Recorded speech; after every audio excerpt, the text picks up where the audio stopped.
Shalom, boa tarde, a graça e a paz do nosso Senhor Jesus. Que alegria ter você aqui comigo na confirmação da palavra de 2 a Pedro, capítulo 2. Vamos orar? Querido Deus e amado Pai, te glorificamos, te exaltamos e te agradecemos, Senhor, pela oportunidade, papai, de neste momento poder ouvir, poder compartilhar da tua palavra, a tua palavra que é viva, a tua palavra que é eficaz, a tua palavra que se renova. Ó Deus, usa-me, Senhor, como vaso, como canal de bênção nas tuas mãos, Senhor. Ainda que, ó Pai, eu me olhe muitas das vezes e veja apenas o barro, o Senhor já tem moldado um vaso e o Senhor usa de acordo com o teu querer e com a tua vontade. Ó Pai, eu oro por esta pessoa que está me ouvindo neste momento. Eu te peço, Paizinho, toca esta pessoa do alto da cabeça, a planta dos pés. Vem trazendo paz, vem trazendo renovo, vem trazendo bom ânimo, vem trazendo alegria, refrigério. Ó Deus, derrama da tua graça, do teu amor, da tua bondade e da tua misericórdia. É o que eu te peço e te agradeço em nome de Jesus, em nome de Jesus. E esta palavra de 2 a Pedro, capítulo 2, Pedro inicia falando a respeito dos falsos profetas. E Pedro dá um alerta aqui para o povo. Ele diz: assim como no meio do povo surgiram falsos profetas, assim também haverá entre vós falsos mestres, os quais introduzirão dissimuladamente heresias destruidoras, até o ponto de renegarem o soberano Senhor que os resgatou, trazendo sobre si mesmos repentina destruição. Aí ele continua aqui: e muitos seguirão as suas práticas libertinas, e por causa deles será infamado o caminho da verdade. Também movidos por avareza farão comércio de vós, com palavras fictícias, para eles o juízo lavrado a longo tempo não tarda, e a sua destruição não dorme. Ora, se Deus não poupou anjos quando pecaram, antes precipitando-os no inferno, os entregou a abismos de trevas, reservando-os para juízo, e não poupou o mundo antigo, mas preservou a Noé, pregador da justiça, e mais 7 pessoas, quando fez vir o dilúvio sobre o mundo de ímpios, e reduzindo a cinzas as cidades de Sodoma e Gomorra, ordenou-os à ruína completa, tendo-a posto-as como exemplo a quantos venham a viver impiamente. E livrou o justo Ló, afligido pelo procedimento libertino daqueles insubordinados, porque este justo, pelo que via e ouvia quando habitava entre eles, atormentava sua alma justa cada dia por causa das obras iníquas daqueles. É porque o Senhor sabe livrar da provação os piedosos e reservar sob castigos injustos para o dia de juízo. Louvado seja o nome do nosso Senhor por esta palavra que vem deixar claro para nós neste dia de hoje. É uma mensagem muito simples, muito clara, muito objetiva, ainda que aparentemente o homem mau e sanguinário, o perverso, o avarento, o arrogante, pareça que está tudo bem, que nada acontece. Uma hora o Senhor Deus, aquele que é o justo juiz, irá cobrar de cada um aquilo que ele tem feito, aquilo que ele tem plantado, aquilo que ele tem semeado. A gente fica às vezes indignado com algumas injustiças, com heresias e com coisas que acontecem ao nosso redor.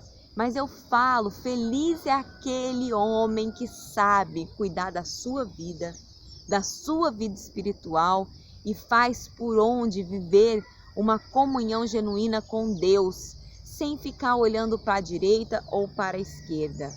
Aquele ditado, né, a grama do vizinho parece ser mais verde, Só que só ele sabe o que ele passou para cultivar aquela grama a ponto dela ficar verde daquele jeito. Às vezes a gente olha uma situação e a gente fala, mas, né, eu queria que a minha situação fosse diferente, olha só. Aqui, na verdade, nesse contexto, Pedro está se referindo, falando para o povo, para que eles ficassem atentos a esses falsos profetas e não se permitissem ser seduzidos, ludibriados, né? Conduzidos a pecar por esses homens, mas que permanecessem no caminho de Deus. E hoje, o que o Espírito Santo ministra no meu coração nesta tarde, porque eu te falo, se eu ler este capítulo 2 de 2 Pedro, os 365 dias do ano, com certeza Deus vai falar diferente, mas nesta hora, o que o Espírito Santo ministra no meu coração, o que a palavra fala para mim, que eu quero compartilhar com você, é para que nós venhamos ficar atentos ao processo qual nós estamos vivendo, para que a gente não venha desfocar de Cristo Jesus. A grande verdade é que, será que se tivesse sido falado para José tudo que ele iria passar, José teve um sonho, e ali naquele sonho que ele teve, foi revelado a ele que o feixe dele, né, os outros feixes se dobrariam para ele. Houve aquele sonho onde a interpretação seria que ele seria exaltado e todos se curvariam diante dele. Ok, ele teve o sonho, só que não foi revelado o processo. Não foi revelado o processo. Não foi falado para José que ele seria vendido por algumas moedas como escravo. Não foi revelado a José que ele iria parar numa prisão. Não foi revelado nada do que ele passaria até ele chegar. Talvez, se ele soubesse todo aquele processo, será que ele teria perseverado? Ele foi perseverando, crendo e vencendo as barreiras, porque a cada barreira ultrapassada, Deus foi fortalecendo ele, forjando o caráter dele, e ele foi se encorajando a prosseguir, como que quem diz: se o Senhor me trouxe até aqui, me conduzirá até o final. Davi, foi derramado óleo ali, né, sobre a cabeça de Davi, e ali, naquele momento, não foi falado para ele que o rei de Israel iria se voltar contra ele, iria tentar contra a vida dele, iria persegui-lo a ponto de querer matá-lo, que ele iria passar por todo aquele processo até ele se tornar rei. Será que se tivessem revelado tudo aquilo para Davi, se ele teria tido a mesma audácia, a mesma perseverança? Mesmo ele sendo um homem de Deus, mesmo José sendo um homem de Deus, mesmo aqueles homens sendo ali homens de Deus, não foi revelado o processo. Eu e você temos um processo. Você tem um processo a você passar, etapas para você prosseguir até você chegar ao ponto que Deus quer te conduzir. E quão maravilhoso é que não nos é revelado essas etapas. Porque talvez, eu falo por mim, talvez se tivesse sido revelado para mim qual seria o processo que eu iria passar até chegar ao ponto que eu cheguei, eu teria desistido de chegar até aqui. Porque talvez eu ainda esteja no meio do caminho, eu creio que eu não cheguei ainda onde que Deus quer. E eu falo que muitas das vezes o processo é massacrante. Muitas das vezes a gente tem que se manter firme e ver situações que nos massacram. Sim, a gente ora, a gente busca, a gente olha, parece que tem coisas que estão estagnadas. Parece que Deus está em silêncio. O silêncio de Deus não é resposta. Não é resposta. O silêncio de Deus é silêncio. Você ouviu falar sim? Não? Eu não falei sim. Você ouviu falar não? Eu não falei não. Eu estou em silêncio. Muitas pessoas interpretam o silêncio. Ah, o silêncio quer dizer que é sim, eu vou prosseguir. Deus não falou, Deus não confirmou, Deus apenas está em silêncio. E se esse silêncio faz parte do seu processo de perseverar e de permanecer?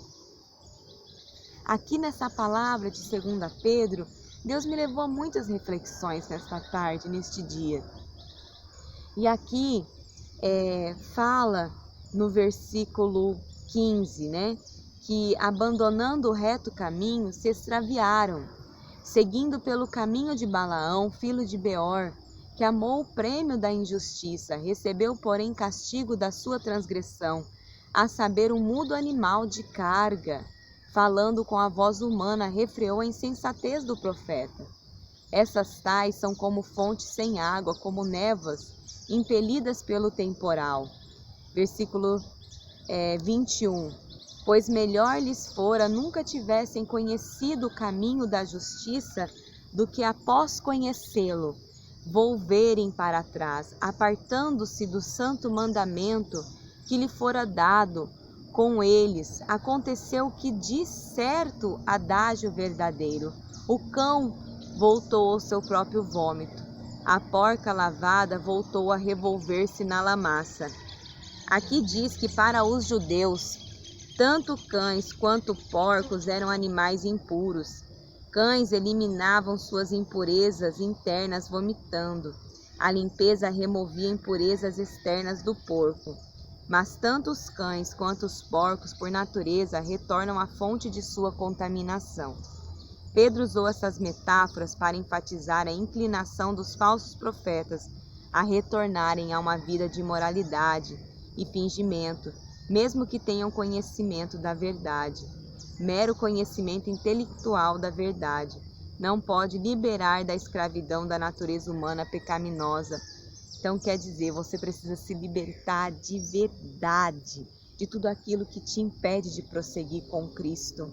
Você precisa não somente intelectualmente, eu conheço essa verdade, eu sei qual é esse caminho, de uma forma intelectual, mas você precisa se envolver espiritualmente, se jogar para Cristo Jesus, acreditar que esse processo, por mais doloroso que seja, ele vai te conduzir a algo maior, a algo melhor. Que todo esse processo de muitas das vezes afrontas, sim, nós somos afrontados, nós somos humilhados, nós somos injuriados pelo nome de Jesus. Às vezes as pessoas riem, às vezes as pessoas desfazem, mas quando você entender que todo esse processo, ele faz parte de algo maior, você com certeza vai conseguir permanecer e não vai mais querer retroceder.